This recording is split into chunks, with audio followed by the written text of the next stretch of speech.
waayahay caadooyinka kale ee jiri jiray ay ka sinaayeen carabtu waxay ahaay waxaa kamid ahaa yani xiriirkan xaaraamta ah ee la yidhaahdo boyfriend and girlfriend, yani wiilka inuu gabar la saaxiibo gabadhuna ay wiil la saaxiibto, laba lamaano ah inay wada saaxiibaan oo isgeeya oo ajnabi kala ah, yani laba jinsi inay wada saaxiibaan. waayada hore jiri jirtay, caado imika bilaabatay ma aha, laakiin waa caado islaamkeena uu xarimay weeyaan. wiilka in aanu gabar la sheekaysanin, aanu saaxiib la noqonin, aanan ma aragtaa uusan la khalwoonin, aanu ma aragtaa xiriir xaaraama aanu la samaynin, gabadhana sidoo kale. laakiin caadadii ayaa maanta iskuulaadka laga baraa oo dadka lagu dhiirigeliyaa oo ma aragtaa iskuulaadka loogu akriyaa oo ay walaalaheena gabdhaheenin ay ku faanaayaan, iyagoo weliba muslimiin ah oo islaam ah maanta ay ku faanaayaan. ya waa kaa weliba hooyooyin baan arkay u banaynaya gabdhahooda oo dhahaya gabadhayda intay banaanka lagu sheegi lahaa wiil bay la taagan tahay, guriga ha la imaado, guriga ha kula sheekaysato. bal fiiri, ya hooyooyinkii baa ogolaanaya oo dhurwaayadan bashariga ah u keenaaya, guriga ugu keenaaya gabdhahooda luulka ah, jawharta ah, hilbahan bisil, ya guriga intay usoo geliyaan bay iyagiina ka seexanayaan oo ay leedahay gabadha yaanay ma aragtaa xaraj yaanay dareemin, gabadha yaanay cuqdada kaa qaadin, gabadha ma aragtaa qalbigeeda, gabadhaada waa gabar fiican. markaasay qolkii u banaynaysaa, gabadhii oo isa soo qurxisay oo rinji isa soo marisay, isa soo carfisay, waa kana dhurwaagaanay hor fadhidaa. islaamkee inoo baneeyey marka arrinkaa isaga ah? waa waxyaabihii jiri jiray maa qabla alislaam, jaahiliyati alula wixii jiri jiray weeyaan. nasiib xumo maanta guryaheena waa maxaa uga eg maa qabla alislaam. gurigii muslime maanta aa geshid oo aad fiirisid ilaa man raxim, waxaad xusuusanaysaa ma alcaalam qabla alislaam siduu ahaan jiraad xusuusanaysaa. waxaa kaloo kamid ahaa caadooyinkaa xunxun ee waayadii hore jiri jiray, qutaacu turuq, wadooyinkaa la goyn jiray, isbaaraa la dhigan jiray. waxaa jiray wadooyinkaa ayay intay galaan ayay maaragtaa safareeda dadka ah, dadka socdaalka ah, dadka oo safraya, dadka adeega u aadaya maaragtaa magaalooyinka, suuqyada, waxaasay jidka u istaagi jireen, markaasay furan jireen oo ay dhici jireen. waa sida maanta annaga aanu maaragtaa aan badaha iyo berigii iyo meel walbaaba aanu u taaganahay oo aanu qoriga u sidano oo aanu u gaadgaadeen oo aanu maaragtaa aan dhufayska ugu jirno weeyaan dadkan masaakiinta ah ee danahooda u socda oo aanu u dhaceenna. ay waxaa kaloo dhici jiray oo jiri jiray afduub, waxaa la yidhaahda khadfi, ya nin dhan oo xor ah oo la adeegsaday oo u socda suuqii ama adeeg loo diray ayaa dhexda inta laga dafo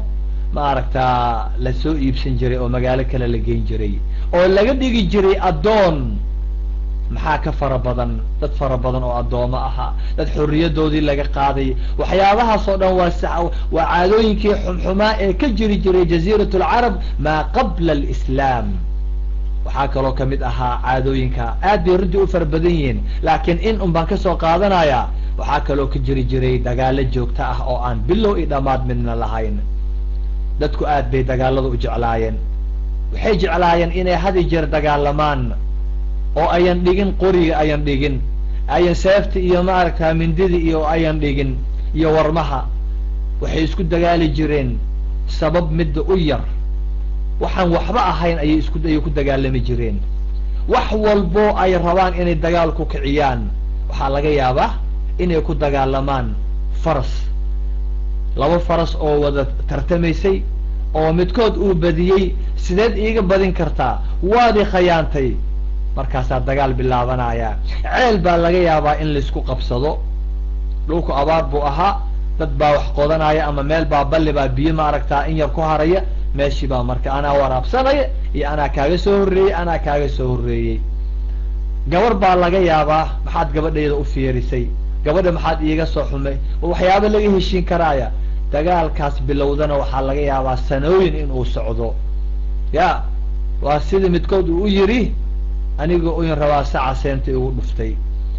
anigoo oyn raba ayaa sac seenta igu dhuftay. seen haddii uu maaragtaa uu kugu taabto neef lo-a haddii uu kugu dhufto miyaa ma xanuun ba ma wax laga ooyaa yah waa nin oohin rabay sow maaha ay faraskaaga sidee buu iiga orod badiyey ay ceelkaan anaa kaaga soo horreeyey balligaan anigaa arkooday anigaa hortaa taabsaday intaasaa lagu dagaalamayaa waa dad dagaalka diyaar u ahaa oo raadinayay sababtii uu ku bilaaban lahaa dad aada u dagaal jecel ayay ahaayeen si ay u beleliqaystaan wax u dhacaan oo ay wax u kharibaan teeda kale waxaa kaloo kamid ahaa cibaadat lasnaam sanamyada ayay aada u jeclaayeen maka iyo hareeraheeda kacbada iyo hareeraheeda ayaa waxay soo dhigteen 360 sanam ayay keensadeen oo ay caabudayeen waxaana ugu waaweynaa laata allaat cuza manaat hubal isaaf naa'ilah kuwaan oo dhan way caabudi jireen aad bay u jeclaayeen ya aad bay u jeclaayeen waxayna ka aaminsanaayeen in ay ugu dhowaanayaan caabuditaankooda ilaahay allah subxaanahu wa tacaala isagoo inooga xikaayoonaya waatan uu leeyahay ma nacbuduhum markay leeyihiin ma nacbuduhum ilaa liyuqaribuna ila allahi zulfa kuwan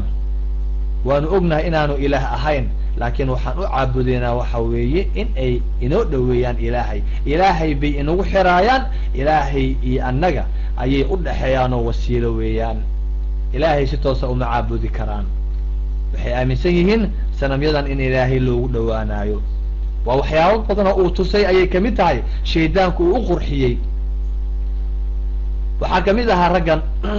cumar ibn alkhataab radia allahu canhu intaanu soo islaamin horteed sanadii shanaad aakhirkeeda ama lixaad awelkeeda ayuu soo islaamay marka intaanu soo islaamin wuxuu kamid ahaa dadka sanamyada gacantiisa ku samaysta timir buu gacantiisa intuu ku samaysto ayuu safar la geli jiray mar aliyo markay gaajoodaan ama isaga uu gaajoodana hadba gacan si u goosanayo madax u goosanayo barida u goosanayo lugihii dam ayuu ka dhigi jiray ay ilaah inta la samaysta haddana ma aragtaa ya la cunaayo ilaah la cunaayo ilaah uu ahaan jiray waa waxyaabaha jaahiliinta dadka aan caqliga lahayn dadka aan ilaahay hanuunka siinin waxyaabaha waxa weeyaan xumidooda inoo muujinayo weeyaan cumar baa la weydiiyey markuu soo islaamay dabadeed oo la yidhi war cumarow waagii aad timirta samaysan jirteen ama dhagax intaad qorataan aad inta ishor dhigtaan aad dhihi jirteen ilaah waa ilaahayno waan caabudeynaa oo aad u sujuudaysaan war caqligiini xagguu aaday caqli miyaydaan lahayn cumar radia allahu canhu wuxuu yidhi war quraysh baanu nahay caqlina ilaah waana siiyey caqli waanu lahayn laakiin hanuunkaa naga maqnaa hanuun ayaa naga maqnaa hidaayadaa naga maqnayd marka arrinku caqli ma aha dad badan oo ilaahay dad uu sheegaa jir oo uu leeyahay walaqad dara'naa lijahannama kathiira min annaas lahum quluubun laa yafqahuna biha yah dad badan oo ilaahay qalbi uu siiyey laakiin aan waxba ku garanaynaa jir qalbi baa ilaahay siiyey waxba kuma garanayaan qalbiga goormee wax lagu gartaa markuu ilaahay hanuun ku siiyo hidaayo ku siiyo oo uu kugu anfaco oo uu wax kugu garansiiyo marka ilaahu caqliga nagu anfacayaa la yidhaahdaa qof walba caqli waa ku jira laakiin caqliga in wax lagu gartaa loo baahan yahay waxgarashadiina ilaahay baa maaragtaa haya ilaahay baa laga baryaa marka wuxuu yidhi caqli waanu lahayn laakiin hanuunka iyo hidaayadaa naga maqnaa ayaa naga maqnaa ayib caadooyinka waxaa kaloo kamid ahaa ribada oo ay cuni jireen ribada oo ay cuni jireen ribadii ayaa si aada ugu fiday faadanuu bixarbin min allahi warasuulih markii dambe oo la xarimeyo waata sidaa laleeyahay u diyaar garooba haddaad ka hari weydaan ribadan aada joojin weydaan ilaahay iyo rasuulkiisa dagaalkooda u diyaar garooba war yaa la dagaalami karaaya ya ilaahay yaa la dagaalami karaa marka caadooyinkan aada arkaysaan ee xunxun kuwan iyo kuwa kasii badan ayay lahaayeen oo ku fidsanaa jaziirat lcarab qabla maaragta qabla alislaam inta aan rasuulkeena moxamed ah salawaatu rabbi wasalaamu calayhi aanan la soo dirin marka walaalayaal caadooyinka xunxun ead aragtaan waxaan kusoo gebagabeynayaa qowlkan uu leeyahay ama orahdan jacfar ibn abi طaalib radia allahu canhu markii hijrat lxabasha xabasho markii loo soo hijrooday ee la yimid maaragtaa la yimid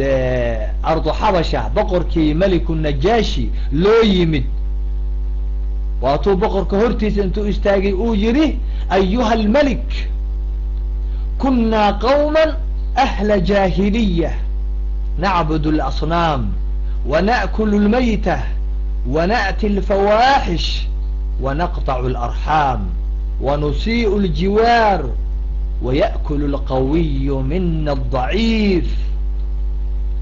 waxaanu ahaan jirnay ka hor inta aana moxamed la soo saarin islaamka hortii waxaanu ahayn qoom jaahiliin ah aanan waxba aqoonin ayaanu ahayn caadooyinka aanu lahaan jirnayna waa kuwan nacbudu اlasnaam sanamyadaanu caabudi jirnay ilaah ma aanan aqoonin ilaahayna abuuray waanu ka fogaanay ilaahay ma aanan weynaynin xaqiisii oo dhan sanam baanu siinay wixii alle uu mudnaa ee cibaadadiisii sanam ayaanu u leexinay sanam ayaanu siinay sanam ayaa ilaahay noo ahaa annagaa qoran jirnay kacbadii noo buuxan 360 sanam ayaa inoo taalla waxaasaan caabudi jirnay waagii hore oo mugdigaasaanu ku jirnay ko wana'kulu lmaytata maydkana waanu cuni jirnay baktigaanu cuni jirnay neefkii naga dhinta ma aanan dhaafi jirin hor ayaanu uska qaadan jirnay waanu qalan jirnay waanu cuni jirnay hilibkiisa waxaanu ahayn dad xalaasha iyo xaaraanta aanay u kala socneen ayaanu ahayn wana'ti alfawaaxisha marka aanu dheregno oo baktigaa iyo qurunkaa aanu ka dheregno wana'ti alfawaaxish markaasaan faaxishada la imaan jirnay ya saaxiibaanu wada ahayn wiil iyo gabar wiil iyo gabar gabar iyo wiil lamaane halkaas maaragtaa markaasaan fawaaxishta iyo qurunka iyo zinada iyo waxyaabaha ilaahay looga fogaanaya waxaasoo dhan wax walboo ilaahay xarimay ayaanu la imaan jirnay markaa dabadeed hay wanaqtacu alarxaam dadka qaraabada ahna iyo riximka ahna waanu goyn jirnay ma aanu xiriirin jirin ma aanan caawin jirin wax uma aanan qaban jirin maaragtaa hay haddii waxyaabaha aan sheegaya ma aha jaziirat lcarab oo idil waxa weeyaan ilaa man raxim dad yar yar oo nadiifa dib ayaanu ka sheegi doonaa laakiin waa mujtamacii jaahiliyada qabla alislaam intooda badnayd xaaladii ay ku jireen weeyaan xaaladan markaanu arxanka goyno oo aan raximkii qaraabadii eedo habaryar adeer abti awow aanu goyno wanusii'u ljiwaar deriskana waanu ku xadgudbi jirnay waxa weya waanu xaman jirnay waanu dhici jirnay waanu ka zinaysan jirnay qaylada kama joojin jirin wax ma aanan siin jirin dhib waanu dhibi jirnay wax walba xun baan ku samayn jirnay wanusii'u ljiwaar deriska waanu xumayn jirnay ko teeda kale waya'kulu alqawiyu mina adaciif kaayaga xooga weyn ee atooraha ah wuxuu ku amarku taaglayn jiray oo uu cuni jiray dhici jiray dulmi jiray kan daciifka ah uma aanu naxariisan jirin ilaahay baa idinku dhaariye waxaan idinkaga tegayaa bal arrimahan aad arkaysaan ee xunxun ee akhlaaqda xun ee maaragtaa sayi-ada ah ee faaxishada ah oo ay mujtamacii jahliga ahaa ee ma qabla alislaam ay ku jiri jireen jaziirat lcarab annaga sideen ka nahay xaaladeena markaad fiirisaan soomaalida meel walbo ay ku dhaqan tahay khaasatan guud ahaanna islaamka meel walbo uu joogo markaad xaaladooda fiirisaan iyo xaaladii ay ku jiri jireen maa qabla alislaam caalamka uu ku jiray markaa isbarbar dhigtaan bal waa sidee maxaa farqiga u dhaxeeya khamrigii aanu soo sheegnay oo aanu cabbi jirnay ayuu yidhi khamriga waxaa weeyaan maanta waa la cabbaa dukaankaad geshid khamri baa lagu gadaayaa kii aanan gadayninna wuu ka adeegayaa kii aanan ka adeegayninna lacagtiisuu cunaayaa imaa qof cabbaaya imaa qof iibinaaya imaa qof ka shaqaynaaya imaa qof uu maaragtaa lacagtii laga soo shaqeeyay ay soo gaadho ay intuba dembiga waa wada qaybsanaynaa markaa iyada ah meel walba waa kaasa cuqaasheenii aabbayaalkeen raggii waaweynaa madaxdeenii